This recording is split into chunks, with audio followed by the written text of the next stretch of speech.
Il voulait l'éteindre dans une cellule froide, comme on enferme une bougie dans une boîte.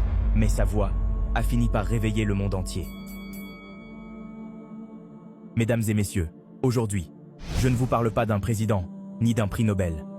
Je vous parle d'un petit garçon noir, qui a grandi pieds nus, sous le soleil d'un village d'Afrique du Sud, et qui allait, un jour, marcher pieds nus, jusqu'au sommet de l'histoire. Nous sommes en 1948. L'apartheid recouvre le pays comme un linceul, un mot sec, mais une réalité qui fait saigner l'âme. Des bancs séparés, des écoles séparées, des plages où le sable lui-même était raciste. Un carnet obligatoire, qu'on appelait laisser-passer, et qui ne laissait passer que la honte. À chaque instant, une phrase empoisonnée revenait. Tu es un étranger dans ton propre pays. C'est là qu'est né Rolihlahla Mandela, le fauteur de troubles. Un enfant qui riait en courant après les chèvres, mais qui allait plus tard courir après un rêve.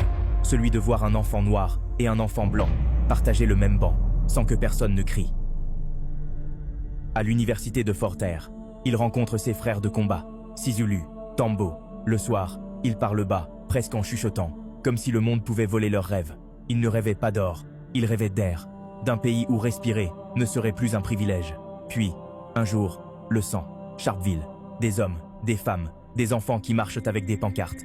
Puis le claquement sec des fusils, des corps qui tombent, des mères qui crient, en serrant des petits corps sans vie. 69 innocents étendus sur le sol, certains le dos criblé de balles. Ce jour-là, Mandela comprend que les larmes ne suffisent plus. Il fonde la lance de la nation. Pas pour tuer, pas pour se venger, mais pour rappeler au régime que même un esclave peut se redresser.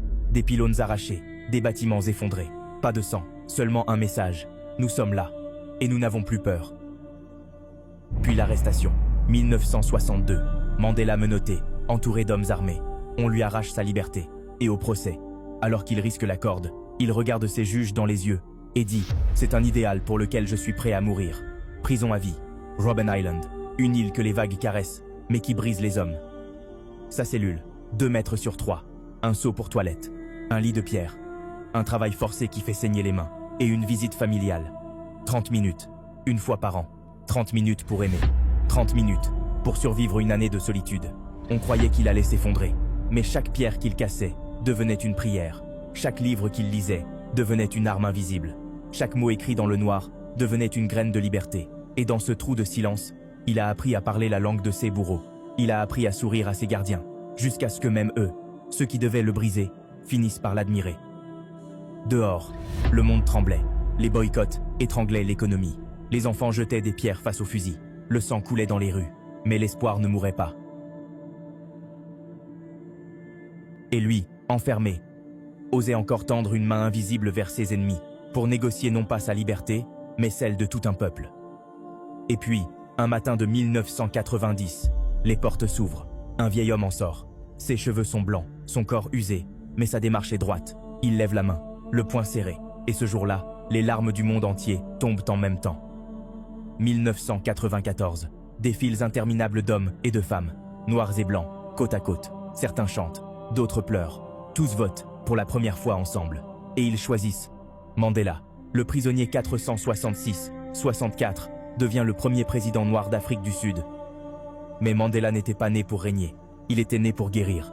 Un seul mandat, puis il s'en va. Avant, il offre au pays un cadeau inestimable. La commission Vérité et Réconciliation. Un endroit où les bourreaux parlaient, où les victimes parlaient. Pas pour oublier, mais pour que la douleur devienne mémoire, et non poison. Et dans un stade immense, Mandela enfile le maillot vert des Springboks, l'équipe symbole des oppresseurs. Et ce jour-là, un pays entier, blanc et noir, scande son nom d'une seule voix, comme si, enfin, ils avaient appris à respirer ensemble. Alors, que retenir? Que la liberté n'est jamais donnée.